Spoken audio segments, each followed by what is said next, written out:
سلام دوستان عزیز پارسلو، با شما هستم با صرف چند تا فعل کاربردی. پایانه ها تو همه اینا یکیه. من الان اولین فعل رو که میگم با پایانه هاش میگم، ولی برای همه فعلا دیگه پایانه ها رو نخواهم گفت. توی مثال سعی میکنیم که بیشتر یاد بگیریم چون همش یکیه.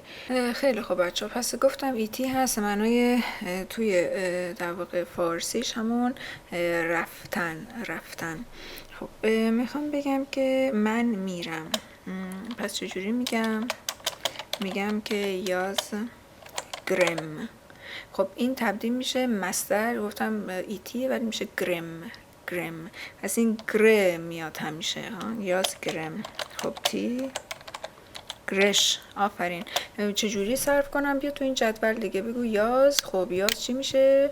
یاز میشه گرم. تی میشه چی؟ تی میشه گرش. یاز گرم و در واقع تی گرش. خب اون یا اونا گره.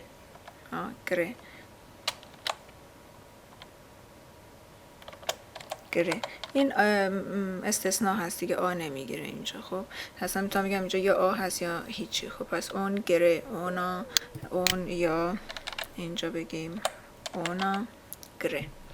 خیلی خوب.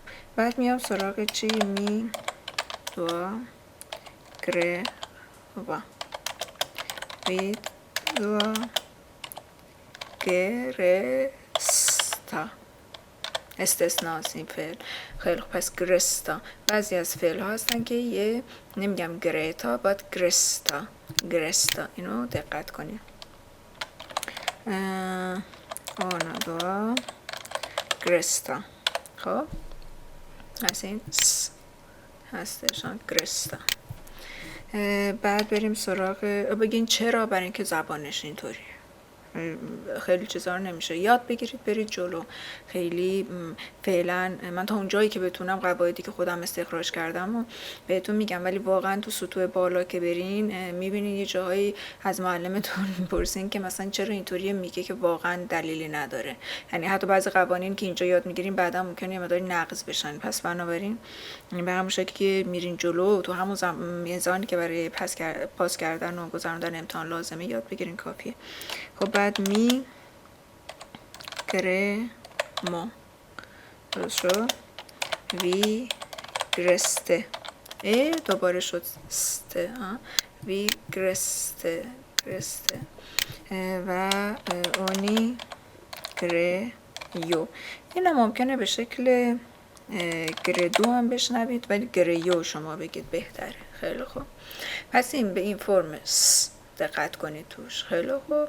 حتی که هر درسی رو در واقع یاد میگیرین، این رو بعداً ما سعی میکنیم که با یه سری واژه‌هایی باهاش کار بکنیم. خب پس این فعل اول که رفتنه.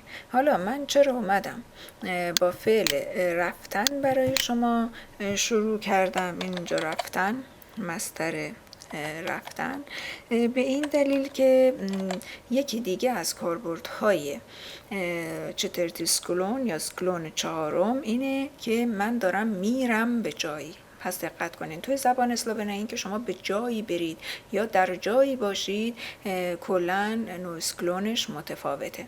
پس وقتی که من به جایی میرم یک اسکلون جدید به جایی میرم همون اسکلون در واقع چهارمه. وقتی در جایی هستم اسکلون پنجم هست که بعدا میخونیم. خیلی خوب. پس من الان میخوام یک چند تا مثال اینجا بگم که نشون بده که من دارم میرم به جایی. خیلی خوب.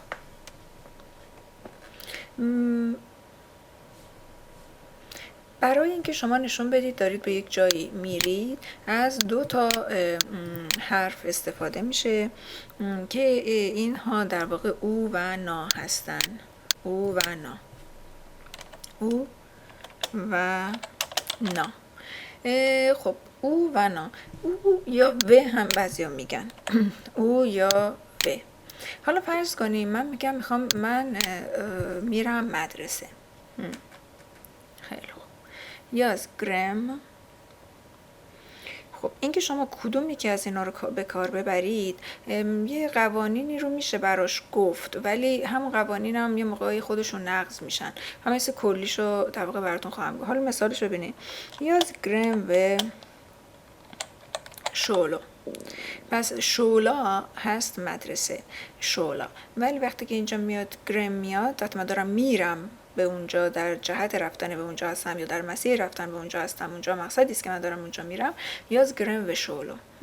من دارم میرم مدرسه. خیلی خوب. تیگرش مثلا و کینو. تو داری میری سینما. تیگرش و کینو. تیگرش و کینو. حالا اون یا اونا گره نا فیتنس. فیتنس. خب اینجا چرا شد نا؟ به خاطر اینکه هر کدوم از این اسامی میتونن یک حرف اضافی مخصوص خودشون رو بگیرن. معمولا ما و رو میگیم وقتی که ما میریم یک جایی که ما وارد اون محیط میشیم، توی اون ساختمون یا محیط میریم، و نا معمولا برای در حیطه جایی بودن یا روی به کار میره، ولی خب واقعا تو همه مواردم کاربرد نداره. خیلی خوب. پس اینجا یاد گرفتید که او و نا هر دوشون میتونن باز شامل همون چترتی سکلون باشن. درست شد؟ وقتی که من دارم رفتن به یک جایی رو ازش صحبت میکنم. خب مثال ها زیاده. من سعی میکنم جدولی رو هم براتون ارائه کنم که شما کجا از او استفاده کنید، کجا از نا، و تمرین هایی رو هم همینطور در واقع براتون ارائه خواهد شد. خب پس تا جلسه آینده، آدیو این سویدیما.